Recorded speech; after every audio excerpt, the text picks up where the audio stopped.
Hello my dear friends. मैं विवेक कुमार रोजाना की तरह लेकर उपस्थित हूँ टुडे करंट अफेयर्स जी के MCQs। साथियों, आज 26 मई वार मंगलवार के करंट अफेयर की हम बात करते हैं। साथियों, आज का करंट अफेयर शुरू करने से पहले हम बात करते हैं कल के हमारे क्वेश्चन ऑफ द डे की। तो साथियों, वीडियो पूरा देखें। कंप्लीट वीडियो देखेंगे, आपके लिए अत्यंत महत्वपूर्ण क्वेश्चंस हैं और हमारा वीडियो कंपटीशन से एग्ज़ाम से बाहर जाता नहीं है। हम लोग क्वालिटी पे विश्वास करते हैं, क्वांटिटी पे नहीं। साथियों, कल का जो हमने क्वेश्चन पूछा था, क्वेश्चन कुछ इस प्रकार से था कि निम्न में से किस राज्य की सरकार ने कोरोना वायरस के बढ़ते संक्रमण के कारण सभी निजी अस्पतालों को अपने अधिकार में ले लिया है। Option A Rajasthan, option B Madhya Pradesh की सरकार ने, ऑप्शन सी महाराष्ट्र की सरकार ने और ऑप्शन डी गुजरात की सरकार ने। साथियों, इस समय कोरोना वायरस महामारी चल रही है। कोरोना वायरस महामारी के चलते सभी राज्यों की सरकारें अपने अपने डिसीजन ले रही हैं, अपनी अपनी गाइडलाइन जारी कर रही हैं। तो उसी कड़ी में निजी अस्पतालों को किस राज्य की सरकार ने अपने अधिकार में लिया है? तो वह है महाराष्ट्र राज्य की सरकार ने। Option C right answer. Maharashtra राज्य की सरकार ने कोरोना वायरस के चलते निजी अस्पतालों को अपने अधिकार में ले लिया है। तो ऑप्शन सी राइट आंसर था कल के क्वेश्चन का। साथियों, मेरे को बहुत अफसोस होता है कि मैं इतनी मेहनत से आपके लिए वीडियो बनाता हूँ और आप कमेंट ही नहीं करते हो। तो प्लीज़ कमेंट ज़रूर करें। अच्छा बुरा जो भी कमेंट है, आपका कमेंट ही मुझे कुछ नया करने के लिए सिखाएगा। साथियों, असफलता और सफलता दोनों ही अवस्थाओं में लोग तुम्हारी बातें करेंगे। असफलता और सफलता दोनों ही अवस्थाओं में लोग तुम्हारी बातें करेंगे। सफल होने पर प्रेरणा के रूप में और असफल होने पर सीख के रूप में। तो साथियों, हमें तो सफल होना है ना, तो लोग हमारी प्रेरणा बने, लोगों के लिए हम प्रेरणा बने, इसीलिए पढ़ेंगे। तो इसी मोटिवेशन के साथ शुरू करते हैं आज का हमारा करंट अफेयर्स जी के क्वेश्चन संख्या फर्स्ट से। और क्वेश्चन संख्या फर्स्ट क्या है हमारा कि पूर्व भारतीय खिलाड़ी बलबीर सिंह दोसांझ का निधन हो गया है। वह किस खेल से संबंधित थे? Option A cricket, option B hockey, option C football और ऑप्शन डी टेबल टेनिस। मेरे प्यारे साथियों, अभी हाल ही में बलबीर सिंह दोसांझ, जो कि एक प्रसिद्ध और 3 बार के ओलंपिक स्वर्ण पदक विजेता थे, किसके? हॉकी के।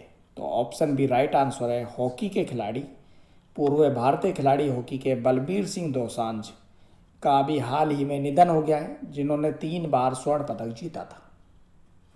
बात की जाए बलबीर सिंह दोसांझ के बारे में, तो साथियों, बलबीर सिंह दोसांझ की हम बात करते हैं कि बलबीर सिंह दोसांझ था क्या और उन्होंने कहाँ और कैसे स्वर्ण पदक जीते और क्या क्या जीता भारत के लिए। तो साथियों, बलबीर सिंह दोसांझ की बात की जाए तो बलबीर सिंह दोसांझ 3 बार ओलंपिक स्वर्ण पदक, यानी लंदन ओलंपिक जो कि 1948 में हुआ था, हेलसिंकी ओलंपिक जो कि 1952 में हुआ था और मेलबर्न ओलंपिक जो कि 1956 में हुआ था, इन तीनों में भारतीय हॉकी टीम का हिस्सा थे और इन तीनों में उन्होंने स्वर्ण पदक जीता था। इसके अलावा 1956 के ओलंपिक में भारतीय टीम के कप्तान थे, जिन्होंने फाइनल में पाकिस्तान को हराकर स्वर्ण पदक जीता था। साथियों, बलबीर सिंह दोसांझ उन 16 लीजेंड में से एकमात्र भारतीय थे जिन्हें अंतर्राष्ट्रीय ओलंपिक समिति ने आधुनिक ओलंपिक इतिहास में चुना था। साथियों, बलबीर सिंह दोसांझ जो व्यक्ति थे, उनके नाम पर ओलंपिक के पुरुष हॉकी फाइनल में एक व्यक्ति द्वारा सबसे अधिक गोल करने का रिकॉर्ड भी है। तो साथियों, बलबीर सिंह दोसांझ अपने आप में हॉकी की बहुत बड़ी मिसाल थे। अब उनका निधन हो गया है। उन्होंने 3 बार भारत के लिए स्वर्ण पदक जीता था। नेक्स्ट बात करते हैं क्वेश्चन संख्या 2। स्टार फुटबॉल खिलाड़ी और एथलेटिक बिलबाओ स्ट्राइकर अर्टिज अदुरिज ने चिकित्सा कारणों का हवाला देते हुए संन्यास की घोषणा की है। निम्न में से वह किस राष्ट्र के खिलाड़ी है? Option A Italy, option B France, option C Germany और ऑप्शन डी स्पेन। तो साथियों, अभी हाल ही में स्टार फुटबॉल खिलाड़ी और एथलेटिक बिलबाओ स्ट्राइकर अर्टिज अदुरिज ने अपने खेल से संन्यास लेने की घोषणा की है। यह जो खिलाड़ी है अर्टूरिज यानी कि अर्टिज अदुरिज किस देश के खिलाड़ी हैं? तो ये किस राष्ट्र के खिलाड़ी है भाई साहब? स्पेन के। ऑप्शन डी स्पेन के खिलाड़ी हैं जिन्होंने संन्यास लेने की घोषणा की है। साथियों, इन महान खिलाड़ी के बारे में बात की जाए तो यह महान खिलाड़ी यानी कि कौन? अर्टिज अदुरिज ने स्पेन के लिए 13 कैप जीते और 2016 में 35 वर्ष और 275 दिन की आयु में स्कोर कर स्पेन के सबसे पुराने गोलकीपर भी बने। अर्टिज अदुरिज ने बिलबाओ के लिए 296 गेम्स में 141 गोल किए और रियल वलाडोलिड, रियल मल्लोर्का और वालेंसिया का भी प्रतिनिधित्व किया है। अर्टिज अदुरिज लियोनेल मेसी जो कि स्टार फुटबॉलर हैं, उनके अलावा एकमात्र ऐसे खिलाड़ी है जिन्होंने 15 ला लीगा सत्रों में लगातार गोल किए हैं। तो साथियों, इन्होंने अपने खेल से यानी कि फुटबॉल से संन्यास लेने की घोषणा कर दी है। नेक्स्ट क्वेश्चन संख्या 3। एक नंबर पर रहने वाले टेनिस स्टार एशले कपूर का निधन हो गया है। वह किस देश से संबंधित थे? Option A Germany, option B चीन, ऑप्शन सी ऑस्ट्रेलिया और ऑप्शन डी केन्या। तो साथियों, अभी हाल ही में एक तो भारत का खिलाड़ी गया और दूसरा टेनिस स्टार एशले कपूर गया और उनका निधन हुआ है। तो वो किस देश से संबंधित थे? ऑस्ट्रेलिया से। Option C right answer, Australia. साथियों, बात की जाए टेनिस स्टार एशले कपूर के बारे में तो एशले कपूर जो थे उन्होंने 1958 में ऑस्ट्रेलियाई विंबलडन और अमेरिकी चैंपियनशिप सहित 4 ग्रैंड स्लैम एकल खिताब अपने नाम किए थे। इनके कैरियर पर ब्रेक लग गया कब? 1959 में उनमें पीठ की चोट के कारण यानी कि पीठ में उनकी में चोट लगी और उन्होंने खेल से अलग हो गए, खेल से संन्यास लिया। एशले कपूर की बात की जाए तो वह लुई हॉड, फ्रैंक सेडमैन और कैन रोजवेल सहित खिलाड़ियों के उस समूह में शामिल थे जिन्होंने 1950 से 1970 के दशक के दौरान टेनिस में दुनिया भर में अपना दबदबा कायम किया था। इसके अलावा एशले कपूर लंबे समय तक खेल के प्रशासक भी रहे थे। किसके? टेनिस के। नेक्स्ट क्वेश्चन संख्या 4। निम्नलिखित में से किस राज्य के मुख्यमंत्री ने रीस्टार्ट पैकेज के तहत दी जाने वाली पहली किस्त जारी की है? Option A Andhra Pradesh, option B Tamil Nadu, option C Telangana और ऑप्शन डी असम। साथियों, अभी हाल ही में कोरोना वायरस महामारी चल रही है और कोरोना वायरस महामारी के चलते हुए रीस्टार्ट पैकेज जो कि 1110 करोड़ रुपए का एक पैकेज है, उसकी घोषणा की है आंध्र प्रदेश की सरकार ने। आंध्र प्रदेश के मुख्यमंत्री कौन है? जगन मोहन रेड्डी ने। आंध्र प्रदेश के मुख्यमंत्री YS जगन मोहन रेड्डी ने रीस्टार्ट पैकेज की घोषणा की है। तो हमारा राइट आंसर है ऑप्शन ए, आंध्र प्रदेश। साथियों, इस पैकेज की बात की जाती है, रीस्टार्ट पैकेज है क्या? तो रीस्टार्ट पैकेज का उद्देश्य क्या है? लॉकडाउन से जो प्रभावित होने वाले micro, small and medium enterprises यानी कि MSME को फिर से शुरू करने और कार्यात्मक बनने में मदद करना है। यह जो योजना है, ये योजना कितने करोड़ की है? 1110 करोड़ रुपए की है और इस योजना की पहली किस्त जारी की गई है। जो पहली किस्त है वो है 450 करोड़ रुपए की, जिसका उपयोग लंबित औद्योगिक इंसेंटिव देने के लिए किया जाएगा, जिससे लगभग 98,000 इकाइयों को फायदा मिलेगा। साथियों, इसकी एक दूसरी किस्त भी आएगी। जो दूसरी किस्त है वो 454 करोड़ रुपए की है और ये इस किस्त की घोषणा 29 जून 2020 को की जाएगी। साथियों, इसके अलावा इसमें बात की जाए तो सरकार ने रीस्टार्ट पैकेज के तहत अप्रैल, मई और जून के महीनों के MSME के सभी न्यूनतम बिजली बिल शुल्क को माफ करने का ऐलान किया है और इसकी लागत कितनी बताइए? लगभग 188 करोड़ रुपए। और इस छूट के अलावा आंध्र प्रदेश सरकार एमएसएमईज के पट पर वापस लाने के लिए कम ब्याज दरों पर फर्मों को 200 करोड़ रुपए की इनपुट पूंजी भी प्रदान करेगी। साथियों, इसके अलावा भी किया आंध्र प्रदेश सरकार ने सरकारी खरीद में एमएसएमई को अधिमान्य बाजार तक पहुंच देने की भी घोषणा की है, जिससे 360 वस्तुओं की पहचान करवाई जाएगी। इसके अलावा एमएसएमई से खरीदा जाएगा इन 360 वस्तुओं को और उनका भुगतान 45 दिनों के अंदर किया जाएगा। यानी कि एमएसएमई को फायदा मिलेगा इस रीस्टार्ट पैकेज से। और ये रीस्टार्ट पैकेज जो है कम ब्याज पर ऋण देने के लिए भारतीय लघु उद्योग विकास बैंक यानी कि small industries development and bank of India SIDBI के साथ साझेदारी भी करेगा। साथियों, इसमें जो वस्तु खरीदी जाएंगी उन वस्तुओं की बात की जाए तो पैकेज के तहत जो वस्तुएं खरीदी जाएंगी 360 वस्तुओं को हम बात कर रहे थे, वो 360 वस्तुओं में से लगभग 25% खरीद सूक्ष्म और लघु उद्यमों से की जाएगी, स्मॉल और मीडियम इंडस्ट्रीज से। दूसरा, खरीद का 4% हिस्सा SC/ST सामुदायिक उद्यम से लिया जाएगा और इसमें 3% की खरीद महिला उद्यमियों से की जाएगी। तो इस तरह से 360 जो वस्तु है उनकी खरीद की जाएगी आंध्र प्रदेश EP की सरकार द्वारा। और बताया था कि आंध्र प्रदेश के मुख्यमंत्री कौन है, जगन मोहन रेड्डी, और राज्यपाल है बिस्वा भूषण हरिचंदन। नेक्स्ट क्वेश्चन संख्या 5, निम्नलिखित में से किस राज्य की कैबिनेट ने खेलों को उद्योग का दर्जा दिया है? Option A Manipur, option B Meghalaya, option C Mizoram और ऑप्शन डी नागालैंड। साथियों, अभी हाल ही में PA संगमा जो कि मुख्यमंत्री कहाँ के हैं, मिजोरम के, ऑप्शन सी जो है तो मिजोरम की जो कैबिनेट है, मिजोरम राज्य की कैबिनेट ने खेलों को उद्योग का दर्जा दिया है। Option C right answer, Mizoram. और यह कदम खेल के क्षेत्र में रोजगार पैदा करने और महत्व बढ़ाने की दिशा में खेलों में अधिक निवेश करने के लिए उठाया गया है। साथियों, खेलों को उद्योग बनाने से फायदा क्या होगा, यानी कि खेलों को उद्योग का दर्जा देने से क्या होगा? खेल को उद्योग का दर्जा देने से खेल क्षेत्र में जो शामिल है, खिलाड़ी जो शामिल है और जो अन्य लोग शामिल हैं, उनकी आवश्यकताओं को पूरा करने में राज्य की मदद करने की उम्मीद है।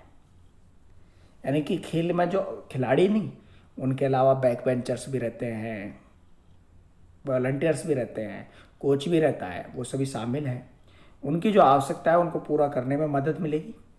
और खेलों को उद्योग का दर्जा देने से स्थिरता, उचित पंजीकरण के साथ साथ खेल का प्रबंधन भी सुनिश्चित होगा, मैनेजमेंट अच्छा रहेगा मेरे प्यारे साथियों। और इस पहल से खेल और इसके बुनियादी ढांचे के लिए निजी और सरकारी स्रोतों से सब्सिडी, ऋण और सहायता की सुविधा प्राप्त करने के लिए पात्र होंगे। साथियों, मैं भी एक स्मॉल इंडस्ट्रीज में वर्क करता हूँ, करंट पढ़ाता हूँ, क्योंकि टीचिंग मेरा पैशन है, प्रोफेशन नहीं। प्रोफेशनली मैं मेंटेनेंस इंजीनियर हूँ एक इंडस्ट्री में। तो इंडस्ट्रीज को यदि जैसे खेल की इंडस्ट्रीज है जहाँ पर खेल का सामान बन रहा है, तो उनसे को यदि उद्योग का दर्जा दिया जाएगा तो उससे बेनिफिट्स मिलते रहेंगे। नेक्स्ट क्वेश्चन संख्या 6, निम्न में से किस देश की company private equity major KKR and company ने रिलायंस इंडस्ट्री की जियो प्लेटफॉर्म में 2.32% हिस्सेदारी खरीदी है? Option A America, option B Japan, option C Italy और ऑप्शन डी चीन। तो साथियों, KKR एंड कंपनी जिन्होंने कि रिलायंस जियो की प्लेटफॉर्म में 2.32% की हिस्सेदारी खरीदी है, वे कहाँ की कंपनी है? KKR है अमेरिका की। Option A right answer KKR। और जियो किसका है? रिलायंस इंडस्ट्रीज का। तो अमेरिका की कंपनी KKR ने घोषणा की है कि उन्होंने 2.32% हिस्सेदारी खरीदी है जियो की, जिसमें खर्च कितना किया गया? 11,367 करोड़ रुपए इतने का खर्च किया है और 2.32% की हिस्सेदारी का अधिग्रहण किया है। रिलायंस इंडस्ट्रीज ने घोषणा की है कि पिछले 4 हफ्तों में जियो प्लेटफॉर्म में अल्पसंख्यक हिस्सेदारी बेचने के लिए 5वां सौदा है। इससे पहले रिलायंस इंडस्ट्रीज ने Facebook, silver lake partners, Vista equity partners, general Atlantic सहित वैश्विक औद्योगिकी निवेशकों से 67,194.75 करोड़ रुपए जुटा लिए हैं। नेक्स्ट क्वेश्चन संख्या 7। भारत के पहले मानवयुक्त अंतरिक्ष अभियान गगनयान मिशन के लिए चुने गए 4 भारतीय अंतरिक्ष यात्रियों को किस स्थान पर प्रशिक्षण दिया जा रहा है? ऑप्शन ए रूस, option B Japan, option C America और ऑप्शन डी फ्रांस। तो मेरे प्यारे साथियों, जो 4 अंतरिक्ष यात्री जिनको पहले मानवयुक्त अंतरिक्ष गगनयान अभियान के लिए चुना गया है, उन्हें कहाँ दिया जा रहा है प्रशिक्षण? रूस में। ट्रेनिंग कहाँ मिल रही है? रूस में। तो ऑप्शन ए राइट आंसर है, रूस। और गगनयान अभियान के लिए भारतीय वायुसेना के 4 फाइटर पायलट को प्रशिक्षित किया जा रहा है। साथियों, बात कीजिए गगनयान की। तो गगनयान भारतीय मानवयुक्त अंतरिक्ष यान है। इस अंतरिक्ष कैप्सूल को 3 लोगों को ले जाने के लिए तैयार किया गया है, जिसे उन्नत संस्करण डॉकिंग क्षमता से लैस किया जाएगा। इसके निर्माता कौन है? गगनयान के हिंदुस्तान एरोनॉटिक्स लिमिटेड यानी कि HAL। और संचालक कौन है? भारतीय अंतरिक्ष अनुसंधान संगठन ISRO, Indian satellite research organisation. Next और आज का हमारा अंतिम क्वेश्चन, क्वेश्चन संख्या 8। निम्न में से किस भारतीय राज्य की उद्यमी जानवी फूकन को फिक्की लेडीज ऑर्गेनाइजेशन FLO ने अपना नया राष्ट्रीय अध्यक्ष नियुक्त किया है? Option A Nagaland, option B Uttar Pradesh, option C Manipur और ऑप्शन डी असम। तो मेरे प्यारे साथियों, अभी फिक्की लेडीज ऑर्गेनाइजेशन ने असम की उद्यमी कौन जानवी फूकन को फिक्की लेडीज ऑर्गेनाइजेशन का अपना नया अध्यक्ष, राष्ट्रीय अध्यक्ष नियुक्त किया है। तो ये कहाँ की निवासी? असम की। Option D right answer, Assam. और इन्होंने, जानवी फूकन ने वर्तमान राष्ट्रीय अध्यक्ष हरजिंदर कौर तलवार से FLO के 37वें राष्ट्रीय अध्यक्ष के रूप में पदभार ग्रहण किया है। FLO जो है यानी कि फिक्की लेडीज ऑर्गेनाइजेशन देश की शीर्ष उद्योग मंडल की महिला विंग है। जानवी फूकन जो है, उनके सामने बहुत सारी चुनौतियां हैं, क्योंकि कोविड-19 का सामना किया है।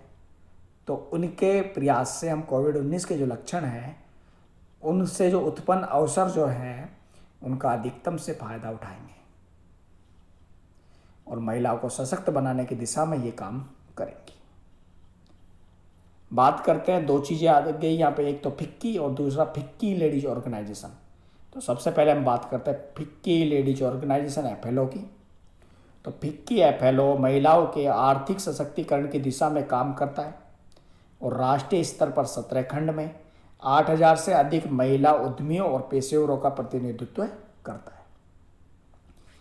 इसके अलावा फिक्की FLO क्या करता है? महिलाओं के लिए समान अवसरों को बढ़ावा देने की दिशा में भी काम करता है और इसकी स्थापना हुई थी वर्ष 1983 में। बात करते हैं हम फिक्की के बारे में। तो मेरे प्यारे साथियों, फिक्की मतलब क्या है आपका? भारतीय वाणिज्य एवं उद्योग महासंघ, federation of Indian chambers of commerce and industries.